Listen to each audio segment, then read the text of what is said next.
my name is Madeline and welcome to my channel Cozy Cottage Chapters and welcome to my February reading wrap-up.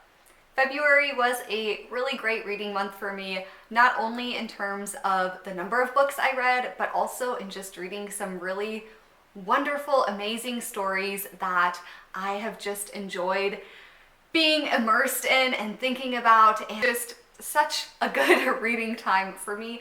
And I'm really excited to talk about all of the books and things. Despite it being a very short month, I managed to read quite a few things. I have a couple of books that will be carrying over into March that I plan on finishing, and a lot of things that I started in January or earlier and managed to finish in February. So that's kind of why February seems like a bigger reading month for me. I think I will start with talking about the books that I will be carrying over and then kind of go through all of the things that I read in the month of February.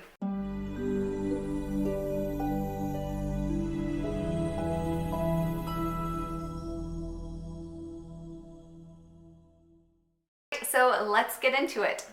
So this first one was on my TBR. I had planned on reading it for one of the reading challenges that I'm doing this year, and I just kind of forgot about it for most of the month, and that is Little Men by Louisa May Alcott. I was really enjoying this. I got like halfway through and I just had so many physical books that I was reading at one time. I think at one point I had like 4 or 5 physical books that I was reading, which was just insane. And I just kind of forgot about Little Men. It just got pushed to the back burner. And then once I finished those books, it was, I had other interests and things. So I didn't really make much progress in that this month, which is kind of a shame because it was going to be my prompt for the Read Your Bookshelf challenge. And yeah, I didn't finish it. But I was really enjoying this. I love following Nat, kind of the main boy character in Joe's school. And I loved seeing Jo and her husband and the way they run their school. And it's just so beautiful, their philosophy on education and parenting. And I just loved it so, so much. It is very similar to Little Women in the sense that each chapter kind of feels like its own episode, its own little story. And I will finish it in March, and it can count towards middle grade March. So it is not a bad thing that I didn't finish it in February. And the other carryover that I have is Dynevor, Terrace by Charlotte Mary Yonge. I read pretty much the first volume of this book in the month of February. I think I was like 80% through volume 1, but since then I have finished it in the first couple days of March, and I really, really enjoyed this first volume. We're following 2 families who, one family has kind of lost their fortune in some circumstances, and the other family is more wealthy. We're following basically these 2 cousins in these different family lines who have grown up together. They're very close, but we also get to see kind of the other extended family members and things like that. The first little bit of the story, I will say it took me a little while to get invested into it. It's more slow moving. There's not as much going on in the beginning. You're really just getting to meet the characters and kind of get to know what's going on in the setting and how everyone's related and all of that. But towards the halfway mark of volume 1, things started to pick up more, and I started to just really get invested in the story. There has already been some traveling to France. They were in Paris during the early kind of days of the French Revolution, and they got into some situations there, and I really enjoyed that part of the story. There were some fun moments going on during that. And yeah, I just really love these characters. I love Louis. He is such a, he's kind of our main male character, and he has such a strong moral compass. He just really sticks to his beliefs, and he has just such a good and interesting way of seeing the world, and I just really love his character There's also Mary, his cousin, and she is absolutely wonderful as well. They're very close, and I love them both so much. And I'm really excited to see where volume 2 goes. This is my first Charlotte Mary Yonge, and so far I can definitely see why people love her so much. This book is just so cozy and heartwarming, and the characters feel so real, and you feel immersed in this story, and I am really looking forward to continuing it. I think that is it for my carryovers. I just have the 2. And now we'll just jump into what I completed in February. First up, I want to mention kind of my biggest accomplishment, and something a little bit different. I don't usually talk about what I'm reading in terms of the Bible during my monthly recaps, but for many months, years, I guess you could say, I've been making my way through the Bible in a Year podcast, and in February, I finally finished reading the entire Bible, Old and New Testament. Like I said, I did this through the Bible in a Year podcast, which is fabulous, amazing. I loved it so much. It took me like 2.5 years to complete it. I started when I was pregnant, took a big break, and then came back to it. So it took way more than a year, but that's okay. I'm proud of myself for finally finishing it. And yeah, it was just amazing to not only read the Bible, but then to get the commentary and to just have a better understanding of the overall structure and how things fit together. And overall kind of progression of things was so fascinating. That is kind of my very big accomplishment. And since I didn't finish Little Men for the Read Your Bookshelf Challenge, I'm gonna count the Holy Bible because the prompt was size, and I mean, it's the Bible, it's huge, so obviously that fits. I read Angel on the Square by Gloria Whelan. This, I would say, is YA historical fiction. I'm always kind of hesitant to label a book as YA because it seems like it's a category that becomes more and more meaningless as more and more books get considered to be YA. It just seems like it's not really sure what that even means. But anyways, I would consider this probably YA. It's kind of leading up to the Bolshevik Revolution in Russia. We follow our main character, who is from a more wealthy family, and her mother gets asked one day to be a lady in waiting to the Empress. And so they pack their bags, they move into the palace, and this girl becomes friends with all of the Romanov children, but specifically with Anastasia, because she's close in age with her. They get into some trouble and, you know, form this friendship and all of that. The character is also just really grappling with coming to understand kind of what's going on in her country. Her cousin, who lives with them, is a revolutionary, and he's very critical of the Tsar and his family, and, you know, is showing her the poverty that Russians face and how hard life is, and kind of the things that she doesn't realize from her background and situation in life. And so we see her really grappling with this this understanding of the pain and suffering that is existing in the world, and also this friendship that she's forming with this family, and she sees the good in them. She sees how loving and kind and caring they are. You know, she comes to have this really close relationship with them. I thought this book was a very nuanced look at things. No character was presented as good or evil. We got to really see them as fully fleshed out human beings with flaws. I loved that about this book so much. I loved the Russian setting. I loved just the entire feel of it. The writing was beautiful, absolutely stunning. I think I gave this book 5 stars. It was just so lovely. I really enjoyed it and would highly recommend for anyone who likes historical fiction, likes books set in Russia. It was very interesting and very well done. Next up is another book I started a while back, I think in December. It took me a while to get through this one too, longer than it should have, longer than expected. And that is 33 Days to Eucharistic Glory. I don't know who wrote this. There's no no author name on it. But this is obviously, you're supposed to read it in 33 days. It took me way longer than that, with coming back from the US and the time change and all of that, like things got crazy for a couple weeks and it took me a while. But I did enjoy this. There were, you know, with any kind of daily reflection, you know, daily reading, there were certain ones that I found more interesting, more inspiring than others. But overall, I really enjoyed this. I especially liked the format of it. So you have, you know, the reflection of the day, then there's a lesson, which is just kind of a short couple sentence summary of the reflection, a virtue of the day, and then the prayer, which you pray every day for the 33 days. And so I really liked this, even if I felt like the reflections were maybe lacking, I could really hone in on the virtues or just other aspects of it. I will say there is a mistake, at least one, in this book where they say Saint Terrace of Lisieux is from the south of France. She's not from the south of France. She's from Normandy, which is, you could say, in the north of France, but not the south. And so I kind of chuckled at that.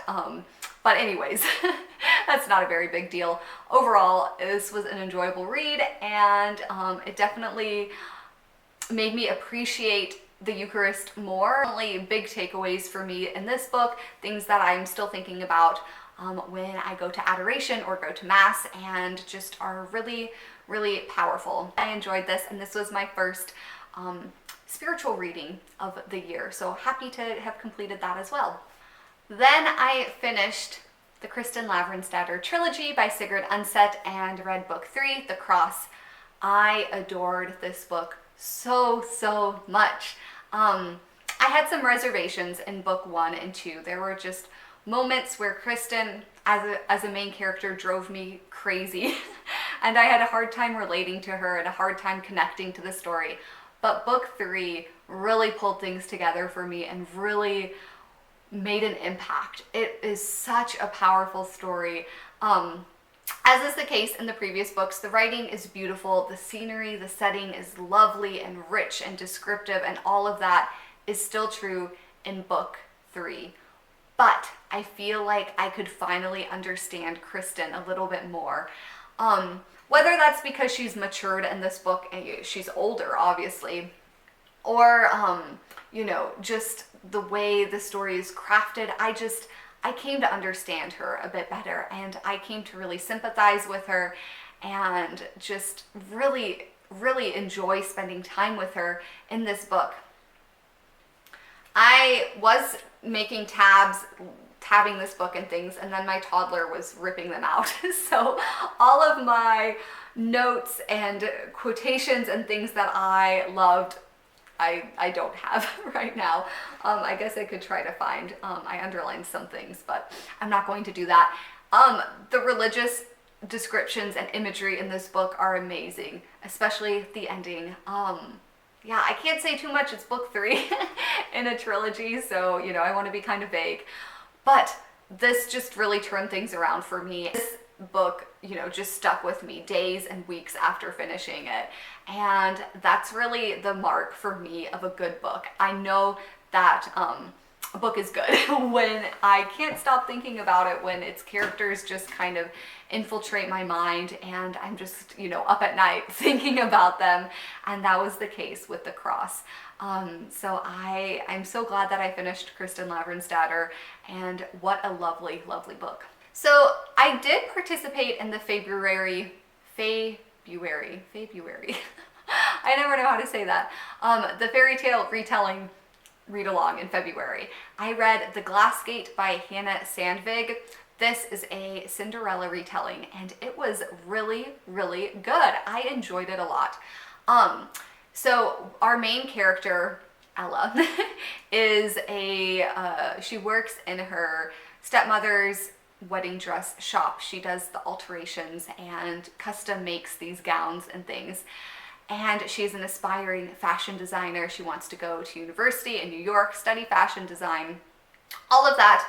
One day her friend takes her through this magical portal and enters into the fairy world. And She is just amazing. There are such rich descriptions of the clothing in this book, especially in the fairy world. The fabrics, the materials, the designs. I just loved that part of it so much. It was so cozy, and you get to see kind of how they make their clothing, and it was just so descriptive, and that was really fun. I liked that this fairy tale retelling kind of went back and forth between the human world and the fairy world, and you kind of get a little bit in both of them. I originally gave this 3.5 stars. I would probably bump it up to 4. Like, now thinking about it, I just really liked all of the clothing, costume kind of descriptions in it. And it was just a fun fairy tale retelling to read, so I would definitely recommend that one. Then I listened to something that was a bit different from everything else I read this month, and that is How to Stay Married by Harrison Scott Key. I heard about this on the podcast, what is it called? Visitation Sessions, with Emily Chapman, her husband, and then 2 of their friends who are also married. And they were talking about this book and just how interesting it was and their thoughts on it, and I was like, okay, I want to give it a listen. So I listened to it, and he narrates the audiobook, which definitely makes it a better experience. It reads or listens, I guess, like a stand-up routine, and so I think listening to it helps you kind of understand where he's coming from and the tone of things, because it probably reads a bit harsher than it is listening to it. But yeah, anyways, this book is basically his memoir. His wife had an affair, multiple affairs, and it's his kind of story of why he decided not to divorce her and why he fought for his marriage, and kind of this extreme self-humbling that he had to do to realize kind of his mistakes also, and how it's not just her fault, how he has a role to play in kind of, you know, the situation of their marriage and whatnot. This book is definitely not for everybody. He's very crass in his writing. There's a lot of, you know, cursing and a lot of things going on, but I do think it's a really powerful story and a really interesting story, and, you know, something that is very countercultural, this idea of, you know, staying married to someone. Another fairy tale retelling I finished this month was Son of the Deep by K.B. Hoyle. This is actually the only other fairy tale retelling that I read this month, and this is a gender-swapped Little Mermaid retelling. But basically we're following Orfeo, who is a merman. He is the son of the king. He's being trained to have a role in the army, but he's also the storyteller of the deep, and so he is kind of tasked with preserving and you know, sharing the stories of the mer people. And then we also have Rose, who is a princess in the kingdom by the sea, and her father very early on passes away, and she becomes queen, and she has to find a husband really soon because there's some trouble in the land, and, you know, they need the security of her being married. And even though she has kind of fallen in love with Orfeo, this merman, she is determined to kind of do the right thing, do what is responsible, and find a human to marry. Meanwhile, her and Orfeo have formed this connection and this bond, and you know, she's kind of grappling and struggling with should she follow her heart or should she do what she is supposed to do. Like I said, the writing was so beautiful, so descriptive. I loved both Orfeo and Rose. We really get to see their development as characters, and you know, I was just rooting for them so much by the end of it. And I'm definitely looking forward to reading K.B. Hoyle's other fairy tale retellings. There are 2 others. I don't know if there are going to be more, but this was a really, really well done fairy tale retelling. Then I read Jane of Austen, and this was for Tammy's book club pick. I read this many, many years ago, didn't really remember anything about it, so I was looking forward to kind of revisiting it and seeing what I thought of it. Unfortunately, I did not love this. I think I gave it 2 or 2.5 stars. It is a Sense and Sensibility retelling set in Austin, Texas, where our two main sisters have a tea shop. And they have to move from San Francisco to Austin because of, some issues that they have, some family, and the story kind of goes from there. It's very kind of true to the plot line of Sense and Sensibility, or of what I remember of it. Unfortunately, I really did not like our main character, Jane. I found her to be just unrealistic in all of her decision making. She falls in love very, very quickly with this man in just a very bizarre kind of way. Like, it just doesn't seem realistic at all. And then when things don't work out, which I don't think that's a spoiler because it's Sense and Sensibility. So, if you already know the story, it's not a spoiler. But when things don't work out, things get very dramatic for Jane. I kind of found myself just kind of reading it to get through it and not really enjoying it past the halfway mark. I was enjoying the first half. The second half just felt very dramatic and didn't really make sense. Sense and Sensibility is not my favorite Jane Austen novel, but I enjoyed it much more than this retelling. I did like kind of all the Texas references and things like that, and being from Austin, I liked that. But overall, this was not a very enjoyable read for me. Of course, in February, there was the Feb Regency readathon, and I did read one book for that, and that was Northanger Abbey by Jane Austen.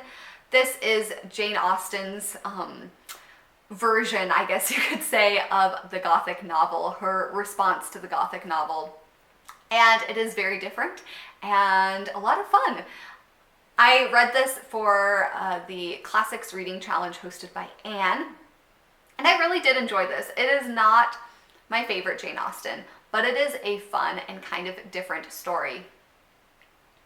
We're following Catherine Morland, who is obsessed with Gothic books, so much so that she begins seeing her everyday life in relation to the events in her books, and she's kind of morphing things to try to be like the stories that she's reading about. Things kind of escalate, as you can imagine, and there are some, kind of funny moments where she just gets herself, into these strange circumstances based on her books and this life she's imagining. Catherine is the youngest, I believe, of Jane Austen's heroines, and that definitely comes through. She definitely seems more naive than other heroines, and I also didn't particularly love Henry Tilney, our main male character. I know a lot of people really like him, and he's, maybe their favorite hero of Jane Austen's, but I just didn't really connect with him very much. I did enjoy this book. It's not my favorite Jane Austen. It's probably so far in the lower tier with Sense and Sensibility. But I'm glad that I read it, and I just have one more left, Mansfield Park. So I will be really excited to read that in the upcoming months and have finished Jane Austen. Finally, I read a middle grade book. I was just too excited for middle grade March. I couldn't wait. So I read this in the last couple of days of the month, and that is Merci Suarez Changes Gears by Meg Medina. I'm not going to talk too much about this book because this book is actually part of a reading vlog series that I am in the process of finishing, and so I have lots of thoughts and things about this book. But this basically follows Merci. She's in 6th grade, and she's transitioning to middle school and all of the changes and things that come with that. She lives with her family, but then next door there's her aunt and as well as her grandparents, and so they have these 3 houses all kind of connected to each other, and there's a lot of intergenerational family living and elements of that which were really fun and interesting to read about. We're also kind of following Merci in school and the drama that ensues with being a 6th grade girl, the mean girl kind of stuff, and all of that. This book wasn't a favorite for me, and I was a little bit disappointed in certain aspects of it, but it is a good story, and I think it is a story that, kids could enjoy. I'm glad I read that, and it kind of kickstarted my middle grade March reading, which so far is going pretty well. That's a lot of books. If you've made it to the end, thank you so much for watching. Let me know below what you read in February, what maybe your favorite reads of the month were, and I will see you in the next video. Bye!